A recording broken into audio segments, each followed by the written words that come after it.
प्रिय विद्यार्थियों, एक बार फिर से स्वागत है आप सभी का हमारे YouTube चैनल हिंदी ज्ञान पर। इस वीडियो के माध्यम से हम अत्यंत महत्वपूर्ण हिंदी पद्य साहित्य के विकास पर आधारित प्रश्नों के उत्तर को साझा करेंगे। आइए बिना किसी देरी के हम पहले प्रश्न की ओर बढ़ते हैं और पहले प्रश्न के उत्तर को समझने का प्रयास करते हैं।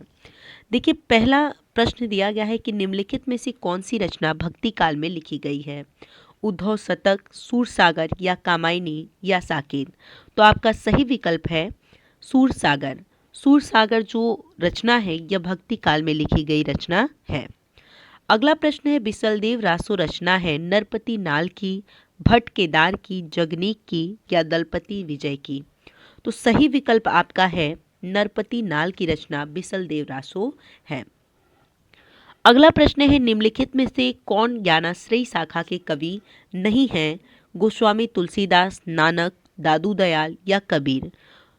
तो ज्ञानाश्रयी शाखा के निम्नलिखित में से जो कवि नहीं है वह है गोस्वामी तुलसीदास, यानी आपका विकल्प क जो है वह सही होगा। अगला प्रश्न है, उद्धव शतक किस काल की रचना है? तो उद्धव शतक आप जानते हैं कि आधुनिक काल की रचना है, इसलिए क विकल्प आपका सही है। छायावाद की मुख्य विशेषता है। छायावाद की मुख्य विशेषता प्रकृति का मानवीकरण है। दीपशिखा का रचयिता कौन है? तो दीपशिखा के रचयिता महादेवी वर्मा जी हैं। सुमित्रा नंदन पंत की रचना है, तो निम्नलिखित में से सुमित्रा नंदन पंत की रचना पल्लव है।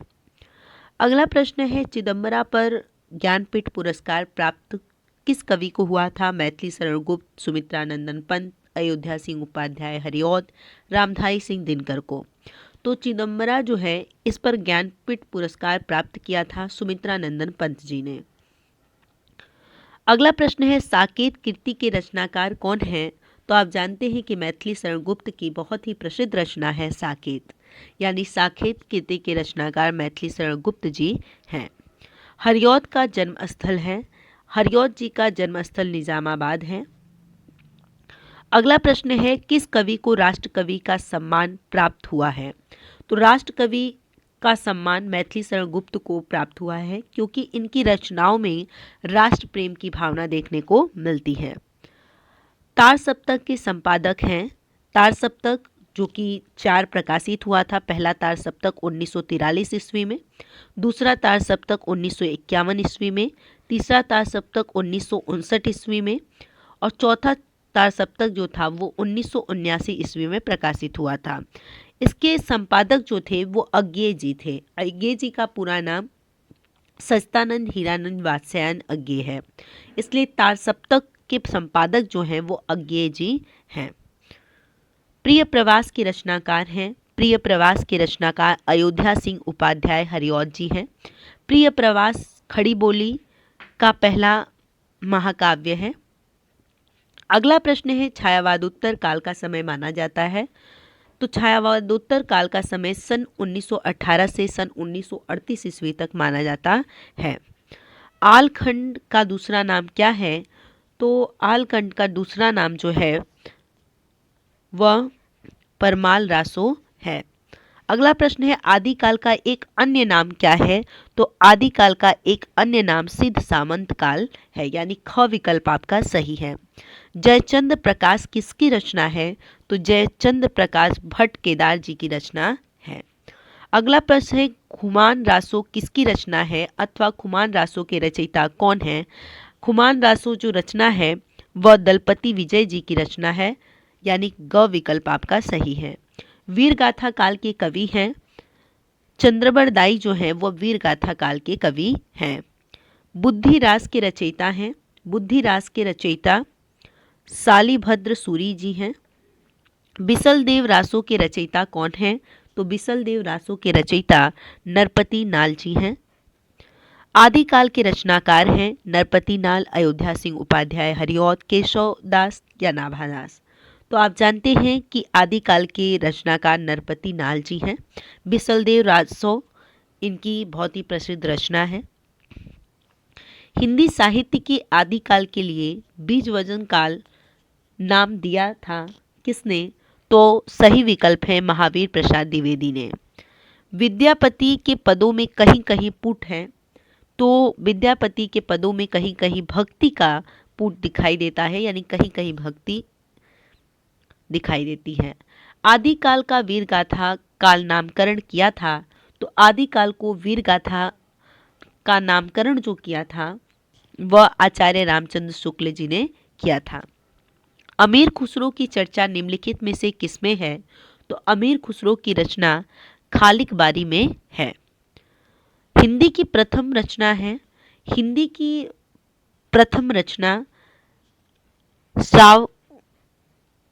श्रावक आचार, यानी आप कह सकते हैं श्रावकाचार जो है हिंदी की प्रथम रचना है। हिंदी का प्रथम महाकाव्य है, तो हिंदी का प्रथम महाकाव्य निम्नलिखित में से पृथ्वीराज रासो है। अगला प्रश्न है, निम्नलिखित में से कौन सा ग्रंथ आदिकाल का है? तो निम्नलिखित में से पृथ्वीराज रासो जो है वो आदिकाल का ग्रंथ है। हिंदी साहित्य के 1000 वर्षों में कबीर जैसा व्यक्तित्व लेकर कोई लेखक उत्पन्न नहीं हुआ, यह कथन किसका है? तो हिंदी साहित्य के 1000 वर्षों में कबीर जैसा व्यक्तित्व लेकर कोई लेखक उत्पन्न नहीं हुआ, यह कथन हजाई प्रसाद द्विवेदी जी का है। अगला प्रश्न है, आदिकाल की रचना निम्नलिखित में से कौन सी है? तो आदिकाल की रचना खुमान रासो है। हिंदी का आदि काव्य है, हिंदी का आदि काव्य बिशल देव रासो है, जिसके रचनाकार नरपति नाल जी हैं। अगला प्रश्न है, भाषा पर कबीर का जबरदस्त अधिकार था, वे वाणी के डिटेक्टर थे, प्रस्तुत कथन निम्नांकित लेखकों में से किस लेखक का है? तो सही विकल्प आपका है हजाई प्रसाद द्विवेदी। अगला प्रश्न है, हिंदी का आदि काव्य है, तो हिंदी का ये सब प्रश्न हो चुके हैं। हिंदी साहित्य की आदिकाल की रचना नहीं है पृथ्वीराज रासो, परमाल रासो, पद्मावत या विद्यापति पदावली। हिंदी साहित्य की आदिकाल की रचना नहीं है निम्नलिखित में से, जो सही विकल्प आपका है वह है पद्मावत। अगला प्रश्न है कि मैथिली शरण गुप्त आधुनिक काल के किस युग से संबंधित हैं? तो मैथिली शरण गुप्त जो हैं वह द्विवेदी युग से संबंधित हैं। अगला प्रश्न है, निम्नलिखित में से कौन भक्ति काल का महाकाव्य है? तो निम्नलिखित में से श्री रामचरितमानस जो है वो भक्ति काल का महाकाव्य है। रामचंद्र शुक्ल ने मध्यकाल का समय माना है, तो रामचंद्र शुक्ल ने जो मध्यकाल का समय है वह संवत 1375 से 1700 ईस्वी तक माना है। मध्यकाल का समय या भक्ति काल का समय आचार्य रामचंद्र शुक्ल के अनुसार अगर पूछा जाए तो संवत 1375 से 1700 तक आप लिखेंगे। अगला प्रश्न है, निम्नलिखित में से कौन सी कृति या ग्रंथ रीतिकाल में लिखी गई है? तो सही विकल्प है बिहारी सतसई। अगला प्रश्न है, निम्नलिखित में से कौन प्रेमाश्रयी शाखा के कवि नहीं हैं? तो प्रेमाश्रयी शाखा के कवि जो नहीं हैं वह हैं सूरदास, चंद्रबरदाई या बिहारी। अगर इन तीनों में से जो भी विकल्प आपको देखने को मिल जाए वो आप टिक कर लीजिए। अगला प्रश्न है, महाकवि भूषण की रचना है रेणुका, चिदंबरा, दीपशिखा या छत्रसाल दशक। तो आप जानते हैं कि छत्रसाल दशक जो है वह महाकवि भूषण की रचना है। कौन सी रचना भूषण की नहीं है? शिवा बावनी, छत्रसाल दशक, शिवराज भूषण, रामचंद्रिका। तो सही आपका विकल्प है रामचंद्रिका। अगला प्रश्न है, प्रयोग सभी कालों के कवियों ने किया, किसी एक काल में किसी विशेष दिशा में प्रयोग करने की प्रवृत्ति स्वाभाविक ही है। उपरोक्त वक्तव्य निम्नलिखित रचनाकारों में से किसका है? तो सही विकल्प आपका है अज्ञे जी का। हिंदी साहित्य का आदिकाल निम्न में से किस साम्राज्य की समाप्ति के समय से प्रारंभ होता है? तो आपका सही विकल्प है वर्धन साम्राज्य। अगला प्रश्न है, हिंदी साहित्य में आधुनिकता का प्रवर्तक साहित्यकार किसे माना जाता है? तो सही विकल्प है आपका भारतेंदु हरिश्चंद्र को हिंदी साहित्य में आधुनिकता का प्रवर्तक साहित्यकार माना जाता है। अगला प्रश्न है, हिंदी नवजागरण के अग्रदूत थे। तो हिंदी नवजागरण के अग्रदूत जो हैं वो भारतेंदु हरिश्चंद्र हैं। अगला प्रश्न है, निम्नांकित में से किस काव्यधारा में सेवक सेव्य भक्ति की प्रधानता है? तो सही आपका विकल्प है राम भक्ति काव्यधारा। निम्नलिखित में से छायावाद युगीन कवि हैं? जयशंकर प्रसाद, जगन्नाथ दास रत्नाकर, रामधारी सिंह दिनकर या कबीरदास। तो निम्नलिखित में से छायावाद युगीन कवि जो हैं वह जयशंकर प्रसाद जी हैं। अगला प्रश्न है, रीतिकालीन स्वच्छंद काव्यधारा के कवि हैं?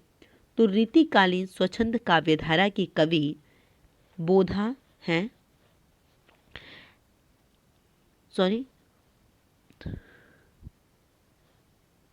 हाँ, निम्नलिखित में से रीतिकालीन स्वच्छंद काव्यधारा के कवि कौन हैं? तो आपका सही विकल्प है बोधा। अगला प्रश्न है, निम्नलिखित में से श्रृंगार और लक्षण ग्रंथों की रचना किस काल में की गई थी? आदिकाल, भक्तिकाल, रीतिकाल या वर्तमान काल। तो निम्नलिखित में से श्रृंगार और लक्षण ग्रंथों की रचना जो थी वह रीतिकाल में की गई थी। अगला प्रश्न है, निम्नांकित में से कवि भूषण का कौन सा ग्रंथ है? तो आपका जो सही विकल्प है वह है शिवा बावनी। उम्मीद है कि यह प्रश्न आपकी परीक्षाओं में आपके लिए सहायक सिद्ध होंगे। अगर आपको यह वीडियो पसंद आता है तो कृपया इसे ज़्यादा से ज़्यादा शेयर करें और साथ ही हमारे चैनल को सब्सक्राइब करना न भूलें। जय हिंद, महादेव, घर रहिए, सुरक्षित रहिए।